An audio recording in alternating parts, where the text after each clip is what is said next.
সত্যি মানে জিভে জল কন্ট্রোল করা কষ্টকর। আমার আবার পেট খারাপ করবে। আসসালামু আলাইকুম। আজকে দেখাবো সহজে কিভাবে জলপাইয়ের আচার তৈরি করবেন এবং 1 বছর পর্যন্ত সংরক্ষণ করে রাখবেন। টেকনিকগুলো সহ আছে ভিডিওতে অনেক ধরনের টিপস। দেরি না করে শুরু করছি আজকের ভিডিও। প্রথমে আমি একটি মোটা কড়াই অথবা পাতিলে যেটাই নেন সমস্যা নেই। আমার পাতিলের অনেক মোটা। আচার সবসময় একটু মোটা পাতিলে নেওয়ার চেষ্টা করবেন। তো এখানে আমি পানি দিয়ে দিচ্ছি 1 কাপ। 1 কাপ পানির সাথে দিয়ে দিচ্ছি একটু মেপে দিই, তাতে আপনারা সহজে রান্না করতে পারবেন এবং বুঝবেন। একটু সাইড দিয়ে পড়ে যাচ্ছে। তারপর একটু কম দিয়েছি। চিনি 1 কাপ, 2 কাপ। সুগার দিয়েছি এখানে আমি 2 কাপ। পানি চিনির সাথে দিয়ে দিচ্ছি আমি তেজপাতা 6-7 পিস। তেজপাতাগুলো একটু ছোট সাইজ, যার কারণে একটু বেশি দিয়েছি। তেজপাতা বেশিও দিতে পারেন, কোনো অসুবিধা নাই। পরে তুলে নেবেন যখন তেজপাতার ফ্লেভারটা ক্ষীরের ভিতরে যাবে, তারপর তুলে নিলে চলবে। আবার অতিরিক্ত দিয়ে জীবনটা তেজপাতা করিয়েন না। তারপর দিয়ে দিচ্ছি কয়েক পিস দারচিনি।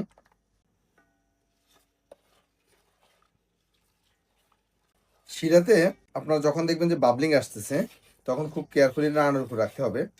আর সুগারগুলো একেবারে গলে যাওয়া পর্যন্ত অবশ্যই অপেক্ষা করতে হবে। এটা অনেকটা ক্যারামেলাইজের মতো করে ফেলবো। এই যে দেখেন, সুগারগুলো যখন দেখবেন এমনটা হয়ে আসছে, জাস্ট ক্যারামেলাইজ হওয়ার একটু আগ পর্যন্ত অপেক্ষা করবেন। তাহলে সুগারের থেকে আপনার চমৎকার একটা ফ্লেভার আসবে। আপনার এখানে তেজপাতা এবং দারচিনির যে ফ্লেভারটা, সেটা সুগারে প্রপারলি যাবে। তারপর আমি দিয়ে দিচ্ছি পাঁচফোড়ন 1 টেবিল স্পুন।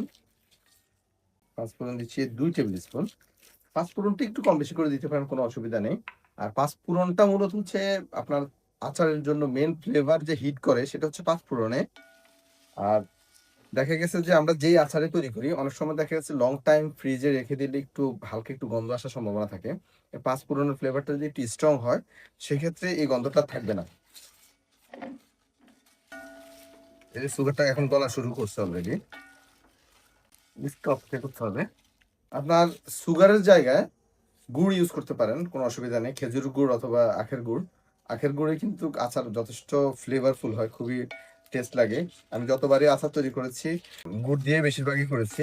সুগার দিয়ে করার কারণটা হচ্ছে মূলত অনেকেই সুগার যে ক্যারামেল করে যে আচারটা তৈরি করা, এই প্রসেসটা জানে না, যার কারণে আমি আজকে সুগারটা দিয়ে দেখাচ্ছি। আর এই ক্যারামেলটা কিন্তু অতিরিক্ত করা যাবে না, এতে করে তিতা হয়ে যাবে। জাস্ট এই যে যখন দেখবেন সুগারটা গলতেছে, এই সময়টা আসলে তারপর অ্যাড করে দিবেন সরিষার তেল। এখানে দিয়েছি 250 ml। 250 ml অর্থাৎ হাফ লিটার সরিষার তেল দিয়েছি। সরিষার তেল বেশি দেওয়ার কারণ আছে। আপনার আচারে তেল কিন্তু আপনার আচারটা প্রিজারভেটিভের কাজ করে, সুগার এবং তেল। তারপর দিয়ে দিচ্ছি 1/2 কাপ আদা স্লাইস করে। আদাটা একটু কম বেশি করে দিতে পারেন, যারা আদা বেশি পছন্দ করেন তারা একটু বেশি দিবেন। তারপর দিচ্ছি রসুন 1/2 কাপ। রসুনটাও সেম কম বেশি করে দিতে পারেন।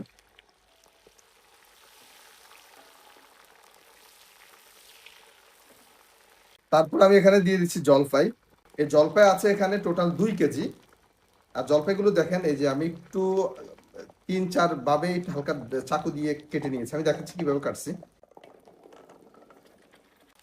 শুধু চাকু দিয়ে এভাবে 3 থেকে 4টা দাগ দিয়ে নেবেন, তাহলে হবে। তারপর ভালো করে এগুলো ওয়াশ করে নিয়েছি।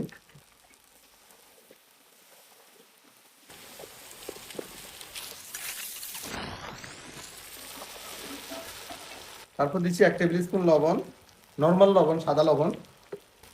আর দিচ্ছি বিট লবণ 1 টেবিল স্পুন। এটা হচ্ছে আমার হাতে বানানো সেই মিষ্টি চাট মশলা। এই মশলা স্পাইস গুলোতে পেয়ে যাবেন। এটা আসলে মূলত একটা সিক্রেট মশলা, এটা অন্য কোনো কোম্পানিতে নেই, শুধু একমাত্র স্পাইস গুলোতে আছে। তো এটা দিলে আচারের টেস্ট কিন্তু আপনার ডাবল হয়ে যায়। মিষ্টি চাট মশলা দিচ্ছি 1 টেবিল স্পুন, 2 টেবিল স্পুন, 3, 4। প্রতি 1 কেজির জন্য 2 টেবিল স্পুন করে মশলা দিলে চলবে। আর আরেকটা কথা বলে নেই, এই মিষ্টি চাট মশলা দিয়ে আপনি যে কোনো ধরনের মাছ ভাজি, শাক ভাজি, মাংস, কাবাব, যে কোনো ধরনের আচার, এই জাস্ট একটা মশলা দিয়ে, মানে মশলাটা আসলে এটা সাপোর্টিং মশলা, তো এটা টেস্ট কিন্তু আপনার অনেক বুস্ট করে। তারপর মরিচের গুঁড়া দিচ্ছি। এটা হচ্ছে মরিচের ফ্লেক্স যেটাকে বলি আমরা, মরিচটা একটু তেলে তারপর গুঁড়া করে নিয়েছি হালকা। এটা দিচ্ছি 1 টেবিল স্পুন, 2 টেবিল স্পুন। এটা নির্ভর করে আপনি জাল কতটুকু পছন্দ করেন, তার বেশি কম বেশি, তার উপর কম বেশি করে দিতে পারেন। তারপর দিয়ে দিচ্ছি সিরকা অথবা ভিনেগার, যেটাই দেন, 1/2 কাপ। 1/2 কাপ থেকে একটু বেশি। হাফ কাপ দিলেও চলবে। আর দিচ্ছি অল্প একটু হলুদের গুঁড়া, এটা কালারটা একটু ভালো আনে, না দিলেও চলবে। এখানে 1 টিস্পুনের মতো আছে। দেখেন হলুদের গুঁড়াটা দেওয়ার পর কালারটা সুন্দর হয়ে যাচ্ছে। এখন আমি আপনাদেরকে একটা সিক্রেট বলি, সেটা হচ্ছে এই আচারটা 2 ধরনের হয়। একটা হচ্ছে পুরাটাই ভর্তা থাকে, আর একটা হচ্ছে আপনার এরকম আস্ত থাকে। যদি এরকম আস্তটা পছন্দ করেন আচার, তাহলে কি করবেন, এই মুহূর্তে এসে জলপাইটা যদি প্রপারলি সিদ্ধ হয়ে যায়, বেশি নাড়ানো যাবে না, খুব স্লো আছে রেখে দিবেন। রেখে দিয়ে প্রপারলি সিদ্ধ করে তারপর তুলে নেবেন। তুলে নেওয়ার পর ঠান্ডা করে, একদম প্রপার ঠান্ডা করে তারপর কৌটাতে নেবেন। এর আগে কিন্তু কৌটাতে নেবেন না, তা না হলে কিন্তু দ্রুত নষ্ট হয়ে যাবে। একদম ফুললি মানে একদিন আজকে বানাচ্ছেন, রাতে রেখে দিবেন, সুন্দর মতো কালকে সকালে যখন পরিপূর্ণভাবে প্রপারলি ঠান্ডা হবে তারপর কৌটাতে নেবেন। কাচের জারে অবশ্যই আচার রাখবেন, সেক্ষেত্রে আচার লং টাইম রাখা যাবে, কারণ হচ্ছে কাচের জারে টেম্পারেচার কন্ট্রোল থাকে। প্লাস্টিকের জারও রাখতে পারেন, কোনো অসুবিধা নেই, তবে মাটির এবং কাচের জারে বেশি দিন আচার সংগ্রহ করে রাখা যায়। আর যারা একেবারে ভর্তা, মানে আমার কাছে কিন্তু ভর্তাটাই ভালো লাগে, কারণ ওটার মানে মশলাটা ভিতরে ভালো করে যায়। আমি আর একটু সিদ্ধ করবো, একদম ভর্তা করে ফেলবো, তো সেই ক্ষেত্রে আপনার একদম প্রপারলি সিদ্ধ করতে হবে এবং হচ্ছে নাড়ানোর উপর রাখতে হবে, তাহলে আচার কি বলে জলপাই ভেঙে যাবে, ভেঙে গিয়ে তারপর প্রপারলি আপনার ভর্তা হয়ে যাবে। ওই আচারের কারণটা হচ্ছে মানে ভিতরে মাংসের ভিতরেও আপনার যেহেতু ভেঙে যায়, মশলাগুলো ভালোভাবে ব্যালেন্স হয়। তো আমি এইভাবে এটা নাড়ানোর উপর রাখবো, এতে করে মোটামুটি আড়া ভাঙ্গা হয়ে যাবে জলপাইগুলো। অলরেডি কিছু ভাঙ্গা শুরু করছে।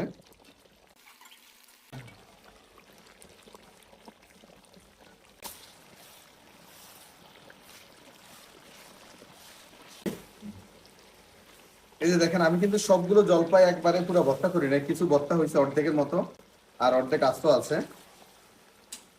আর এটার যে গ্রাম এখন লাগতেছে, সত্যি মানে জিভে জল কন্ট্রোল করা কষ্টকর, রিয়েলি ইয়ামি। তো এই পর্যন্ত আর কোনো কাজ নেই, এখন কাজ হচ্ছে প্রপার ঠান্ডা না করে কোটায় ঢুকানো যাবে না, এটা মাস্ট বি মনে রাখবেন।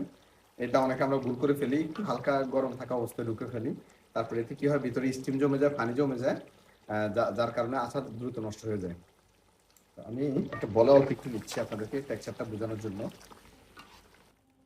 ও মাশাআল্লাহ, দেখেন কতটা লোভনীয়। অর্ধেক জলপাই গলে গেছে আর অর্ধেক আস্ত আছে, তার মানে দুইটা স্বাদই নেওয়া সম্ভব। এখন আবার অনেকে বলবেন যে ভাই এই জলপাইয়ের আচার বিক্রি করেন না। না ভাই, আমি জলপাইয়ের আচার বিক্রি করি না, আমি শুধু আপনাদেরকে রেসিপি শেয়ার করার জন্য দেখাচ্ছি।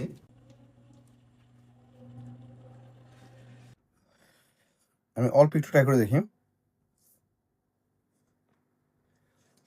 ট্রাই করার আগে অলরেডি ট্রাই করে ফেলছি, এটা এতটা লোভনীয় বলার বাইরে। আর আচার কিন্তু গরম থাকতে বেশি একটা ভালো লাগে না, ঠান্ডা হলে হইলে বেশি মজা লাগে। বিসমিল্লাহ। হুম হুম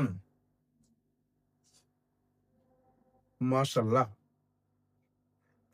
টক ঝাল মিষ্টি অস্থির কম্বিনেশন। ট্রাস্ট মি, একবার এইভাবে বানান, এই যে সিজন চলতেছেন, মিস করিয়েন না। প্রসেসটাও খুব সহজ, একবারেই ঝামেলা ছাড়া। উম, আমার আবার পেট খারাপ করবে। দেখাবো পরবর্তী ভিডিওতে। আল্লাহ হাফেজ।